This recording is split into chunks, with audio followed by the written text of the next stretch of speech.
Hi guys, I'm Mark. I'm Penny. And we are the Oyster Boys, and today we're going to be reviewing a all-grain kit from the Malt Miller, and we made a Kolsch. Yes, we did.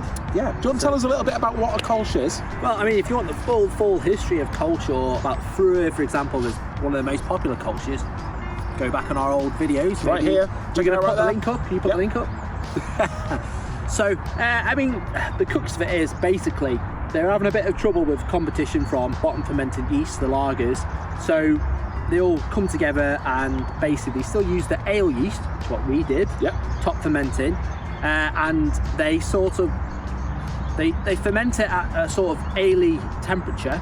So I think we fermented ours at 16 degrees. It was a bit more than that, I think. It was 18. It was 18 degrees. 18 they degrees, fermented at 18 degrees, and then once they put it in a bottle or the keg, they then condition it in a big cold cellar. A cellar. Yeah, basically. So you have the lager and process of being put in a really cool, cold environment to make everything settle, really clear beer, but they have the fruitiness of the ale. So, for example, with this, I mean, I kegged your half. Yep. So you've got a lovely, nice keg Kolsch to try. But with the bottling, basically what I did was I bottled it and then I kept it in my storeroom, which is probably about 18 degrees for, I don't know, a week to 2 weeks, just for the sugars and the priming to go through, and then I then transferred it outside, and it was probably outside for about 4 weeks where it did its lagering process and the Kolsch thing. So you're getting the best of both worlds with the Kolsch. I'd be interested to see what this looks like when we get it in the glass. Hopefully it'll be nice and clear. Yeah. You've tried one already, I think, I've tried one on New Year's Day to make sure it was ready and ripe. Transportation to here, because obviously I transported it from my outside to the room, and it did have a few things, but we transported it in a specially upstanding carrier case in my reliable hybrid. It's a cardboard box. It's a cardboard box. So, and it's been resting, so it should still remain true to it. I mean, I can just about see yours, and there's a bit of sediment at the bottom, but I'll try and avoid picking it up. I think when I had it, it was very clear, it was delicious, and I give you the thumbs up and said, right, we've got review day Saturday, let's go for it. Let's get it in the glass then. Yes. See how it goes. You love it. Sticking with our true Oyster Boys logo and I think so. All I'd say is when I poured it, just make sure you pour it very slowly. Oh, wow. You know what to do. I mean, I'll tell you one thing I did do, it was less carbonated than I would have liked. It was less carbonated and trying to get a bit of... And that was my fault. That was my fault. But it's... Look at that though, look at this for a beer. That is clear as anything. Crystal clear.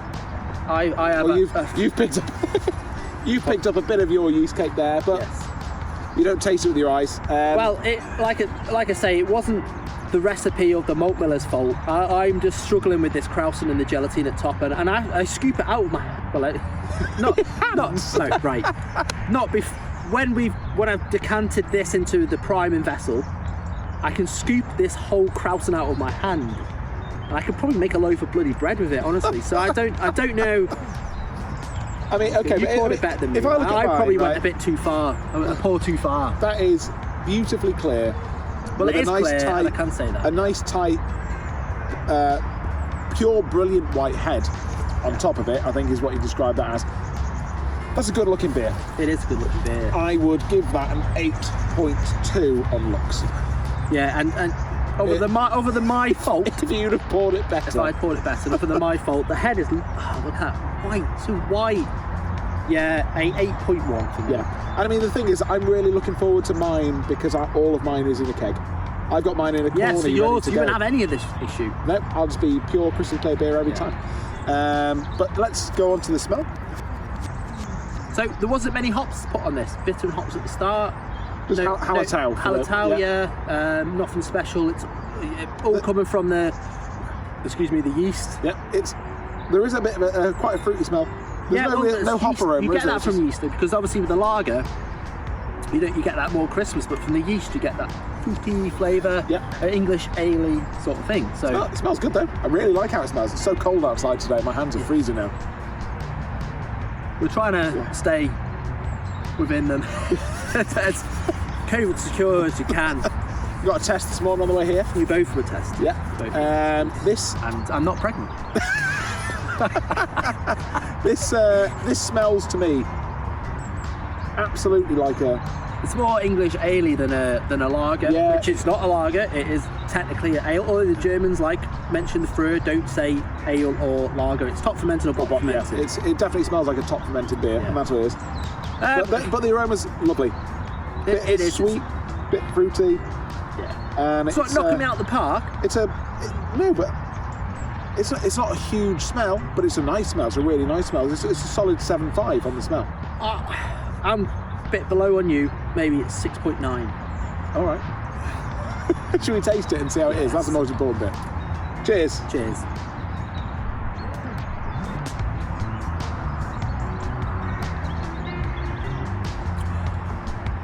How good is that? That is that is incredible. Yep. That really is incredible. And I think it's the fact that you're using this top fermented yeast means that you've still got quite a nice mouthfeel. Because normally with a lager, pilsner, bottom fermented beers, they're very, very dry, thin, crisp. This has still got some of that crispness, but it's a wonderful mouthfeel on the beer. It's really, really nice. And it tastes absolutely incredible. That's why when I had it and I was having dinner with the missus and she went, how can you have another beer? Because we had our New Year's Eve night the day before. How can you drink? I said, I need to taste it. I said, work. It's work. And I had it and then she went, it's ready, isn't it? I went, yes. Yeah. I mean, I would probably say if it was 25 degrees warmer than it is now outside. What, instead of the 2nd of January, freezing cold? Saying, then this my hands are white as anything. This would be absolutely off the charts, but it still is an absolutely fantastic It's all beer. round. I've got to go it's in again. all day beer.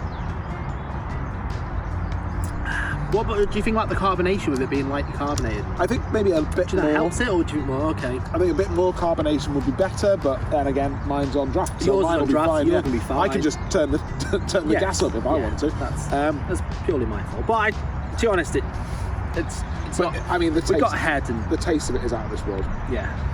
Lovely lacing down the glass as well with the foam. It's brilliant. To be able to make a beer like this in your own house, it's just incredible. I mean, it was all. I think the cost was. I'm not going to say the cost. Obviously, we got cut up. We're not there yet. But predominantly, it was down to the yeast was a liquid yeast that we'd rarely use. Well, We've never used before. Yes. Oh no, we have. Not this one though. But it's. God, yeah. Taste-wise though, It's got everything in it. unprecedented. But it's sometimes. This is a 9.3. Yeah. Oh, God, yeah. That's a god tier score. I'm gonna have to go match that 9.3. Yeah, because it's so flavoursome. Sometimes you might lose that, like the same with the lagers, the Christmas. But this, It's incredible. it's everything Absolutely in it. My incredible, tongue is like flapping. Going, this is great. Like, You need to make this beer, honestly. It's so good. God. That's fantastic. I just keep going. Yeah. How much was it? It was £28, so it was on the more expensive side of the homebrew kits. Was that what's that? Is that 19 litres or 23? That's 23 litres. Okay. Sorry, I should have said that. Yeah. It's £28 for 23 litres. I think we managed through our efficiency to pull off about 21.5 litres. Yeah, that's our fault. Like, Yeah, I'll complain that. for not dialing in the settings right. Yeah, but the yeast is a liquid yeast. I think it was more of expensive yeast. Yeah. Obviously, it's more on the hops, but for the taste of the beer, that's so worth it. It's so worth it. Can't knock it. Like, because the thing is, if you went to a supermarket, you can't buy a beer that tastes like that in most supermarkets. No. Really. Well, I mean, there's some Kolsch in the supermarket, but this is exceptional. Yes, that is a really good beer. For the cost for 23 litres, so it's not the 19 litres, you get an extra 8 pints-ish, 7.5 pints. It's 7.5 for me. I think it's a 7.5 as well. It's a really, really, really good value beer. Yeah. But where this beer I think is going to really shine is the sessionability. I mean, I could sit and drink that, no problem. Do you want to hear my score, or do you want to go first? It's going to be high. Do you know how strong it is? Yes, we did the strength at 4.8%. Ours worked out at. Yeah, so it's not mega strong, is it? It's No. You're going to be able to sit and. This is our one, put out 4.8%. Yes. So Come on then, what's your score? 9.5. You're telling me you could have 9.5 pints of that? I reckon I could. That Yeah. percentage of that flavour. I can imagine Charlotte picking you up off the floor after that. I'm sorry, but I think if you went to a pub and you were at that pub and you spent there all day, I don't think you'd order another beer than that. I think you might order one and go, I'm going to go back to the Kolsch. Yeah. You'd have 10 pints and you've gone back to the Kolsch. This is such an amazing beer. Yeah, I'll see your 9.5 and I'll call. There you call go. 9.5. Yeah, you know, that's just. Yeah, I mean, the whole idea is it's not about how pissed we get. We'll be very pissed, but could we do it? Yeah, we could, because it's 4.8%. It's a delicious beer. It's not heavy. And It's not too. It's got a nice mouthfeel, but it's not too thick. The flavours are incredible. There's nothing. It's not like, sometimes you get a massive, huge overcarbonated. hoppy IPA. Sometimes you get a massive, huge hoppy IPA. The hop is beautiful, and you wouldn't be able to session it because it's too much. Whereas with this is just like perfect. It's a really, really great sessionable beer. Yeah, it's. Do it, brew it. I mean, I can't think of a nicer beer that we've had, like, of commercial that was as sessionable as this, as maybe the Polana Hells or something like that. But this is a real. And that's probably a good shout, actually. Which I do think the Polana, the Munchner Hell is, I think, currently our highest rated beer. Yeah. And this could beat it. Yeah. Well, we'll see, won't we? We'll see. And I'll tell you what. Shall we see right now? Yes. Okay. Please. Here is the Oyster Score for this beer. The link to buy this kit is down below in the description. Head over to the Malt Miller and check out what they do there. They package everything up for you. It's all in one bag. It's easy. So easy. Yeah. All you need is a brewery, and then brewery and a break. Yeah. Also down below you'll find scores for all the other beers that we've done, and you can see where this ranks against anything else. Like and subscribe.